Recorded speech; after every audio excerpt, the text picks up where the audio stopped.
With this level of competence and intellect, one important thing is we must be functioning consciously. If we function unconsciously and compulsively, we become a destructive force.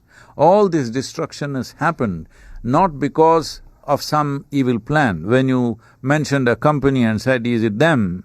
This is why I don't want this narrative to grow. It is not happened because of some evil plan. This has happened in search of human well-being. In search of human well-being? Human beings trying to be happy, human beings trying to live well. That is why they turned the planet upside down, isn't it? In some ways, but it's also profit. Human beings trying to profit, so they're doing things that aren't necessarily People want profit because that is the only way they can be well.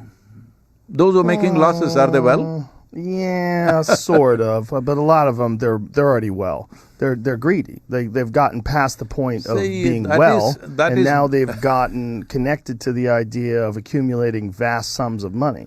No, that is being judgmental, calling somebody greedy, because if I have 1 meal a day, which is my normal, I think I'm doing fine. If somebody else has 1 meal a day, he thinks he's very poor, he wants 2. The guy is having 2, thinks he is poor because somebody else is having 3. One who has a little home, he thinks he is poor because somebody has a big home like this. So what is greed and what is not greed? I'll tell you what greed is. If you make choices where you know that the thing that you're doing, whether you're distributing a product or whether you're causing an action that is going to be detrimental to human beings, but you cover up the data to hide the fact that it's going to be detrimental because you want to maximize your profit and you don't care about the negative impact it has on people because you're only thinking about money and you're already substantially wealthy. That, by definition, is being greedy, right? See, by definition it's like this. Somebody is dreaming of $1 million, he thinks that is the ultimate goal in his life.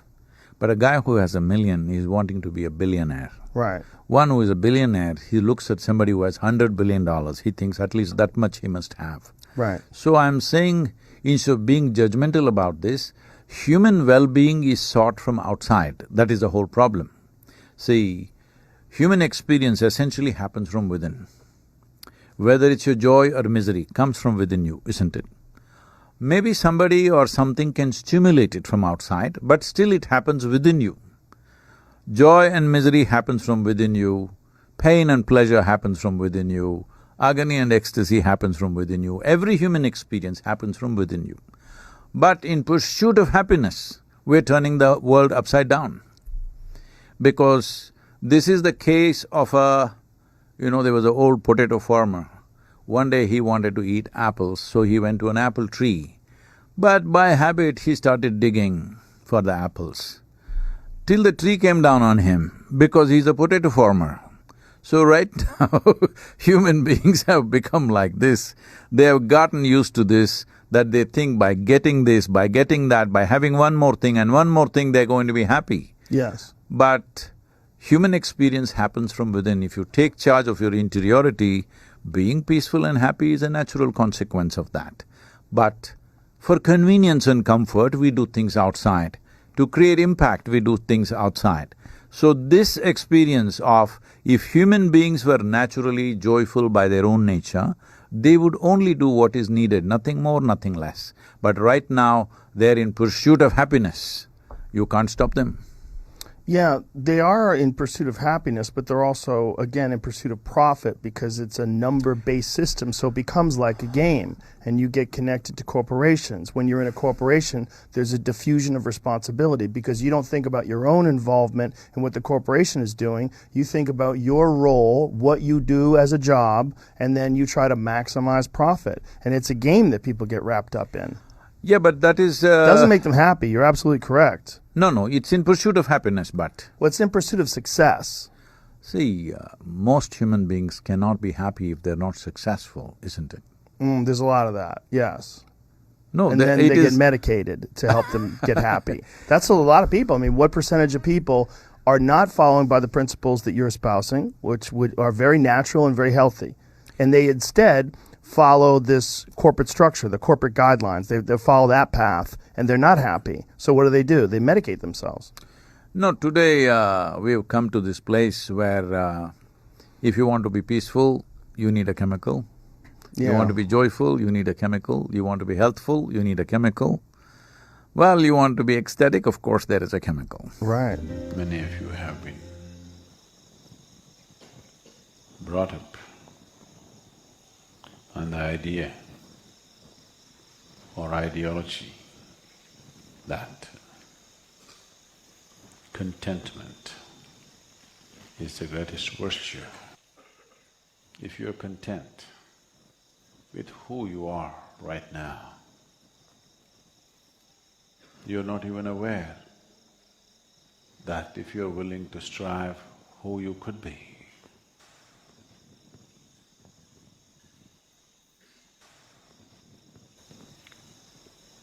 The possibility of a human being causing his own evolution, the possibility of a human being blossoming into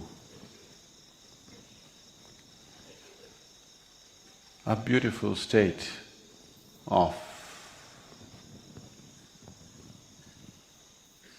fragrance and beauty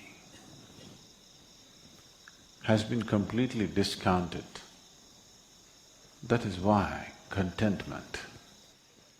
Once it happened that a newly married woman or a girl went back to her mother's place and said, "My husband is such a wonderful man that he gives me whatever I ask." The worldly wise mother looked at her and said, "Obviously you're not asking enough." That's a mother's advice. This is the mother-in-law.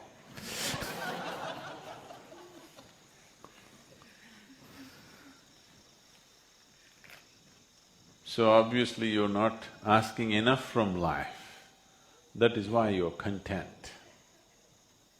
If I'm greedy, would it be better? Yes, you must be greedy.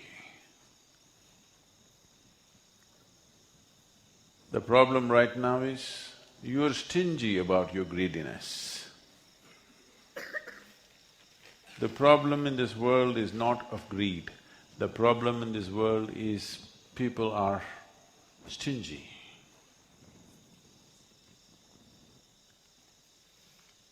They are stingy, that's why they don't aspire for the biggest possibility.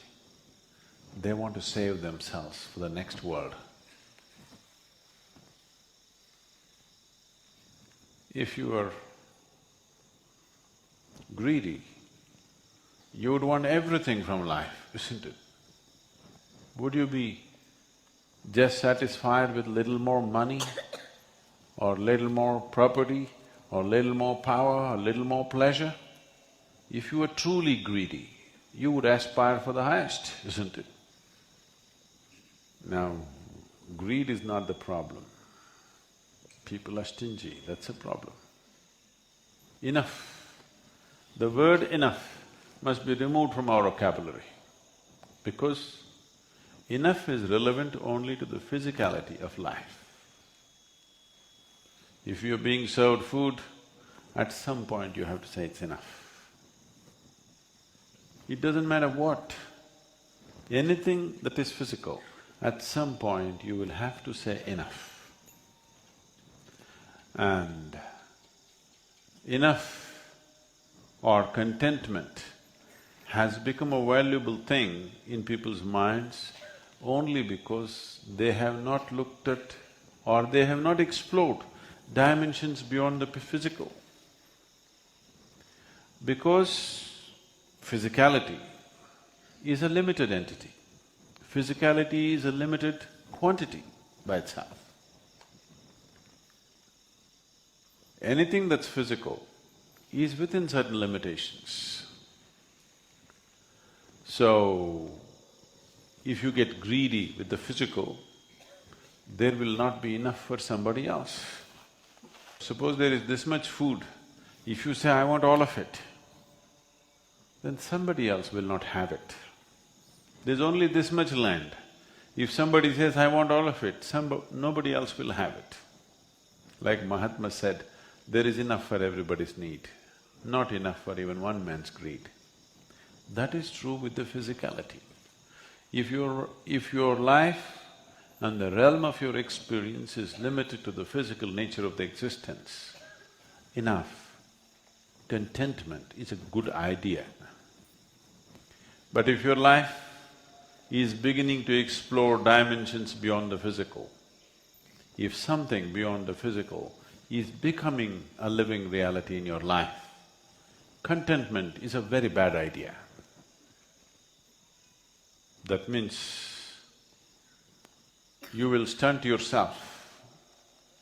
The very possibility of becoming a limitless being, the very possibility of becoming a boundless nature, you will destroy the moment you say, I will be content. Contentment is a boundary. This much is enough means you're drawing that big a boundary. Enough is not a good idea. Contentment is not a good idea. Your limited ideas of success is not a good idea. Till this being allows itself to blossom to a boundless state, you should not be content. You must burn with discontent. Now, contentment need not be brought into our life as an ideology. It is just that if your aspiration becomes limitless, if your aspiration and desire is not selective, it desires for just everything, then naturally you would not limit yourself to the physicality of the existence. When it is no more selective, desire just becomes a powerful energy to expand, to burst open this being who is containing himself with contentment. People are trying to achieve contentment at different levels, at different stages of life. Please see this. What you call as contentment is just containment. You try to draw a boundary of some semblance of sanity for yourself. But that boundary satisfies you and gives you sanity only for a short period of time. Then it has to be expanded, otherwise it is not going to work. At the age of 20, whatever you thought is going to be your contentment, does it remain your contentment when you're 30? Whatever your ideas of contentment at 30, does it remain contentment at 40? Unless you're going down the tube. Unless your life is a total failure, then your idea of contentment will be coming down. But if you are on a upswing, your ideas of contentment keep expanding, isn't it?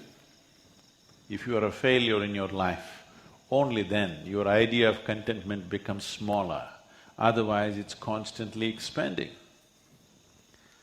Contentment is just a cautious way of attending to boundlessness. You're being cautious. You want to go towards boundlessness in installments.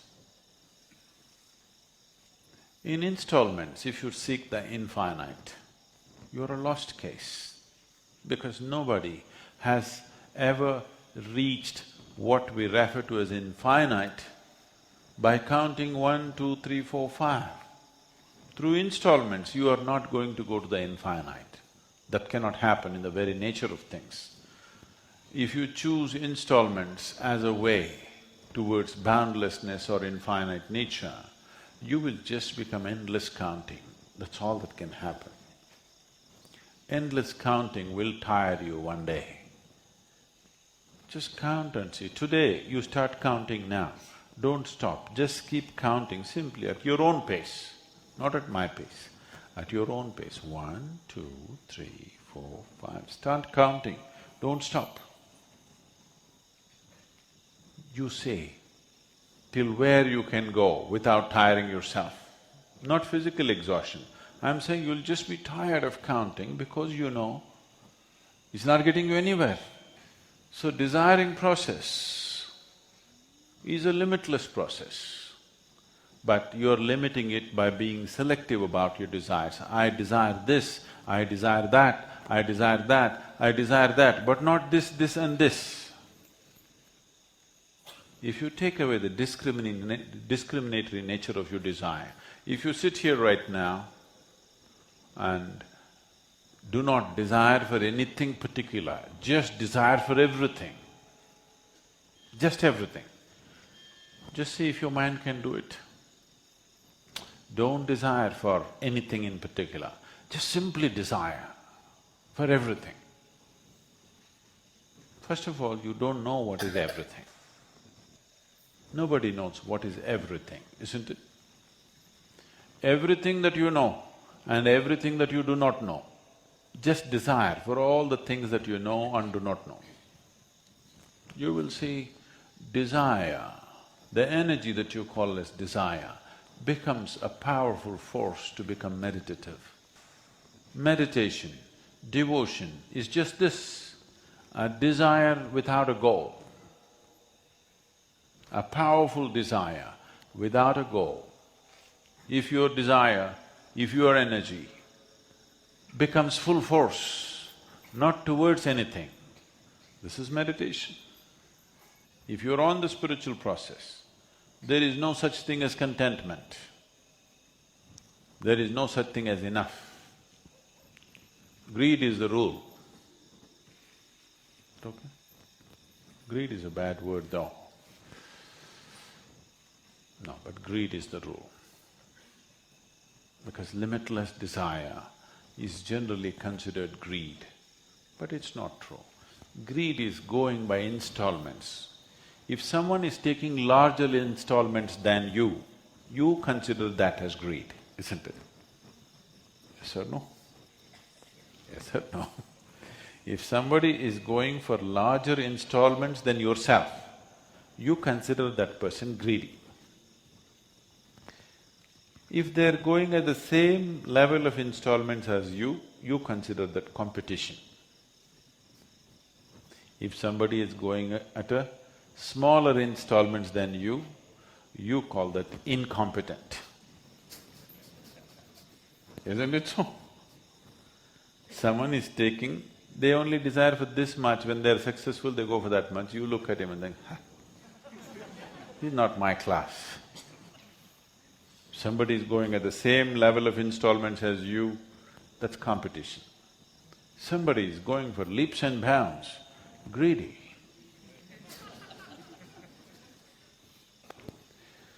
So, greed is a very relative term. Everybody is attaching a certain level of desire as greed, according to their understanding, according to their limitations.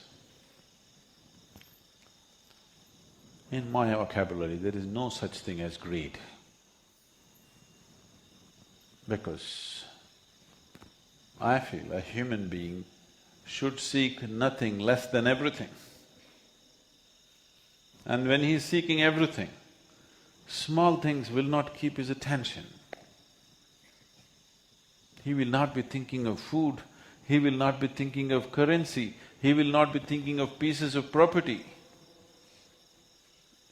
He will be thinking of the largest possibility, nothing less.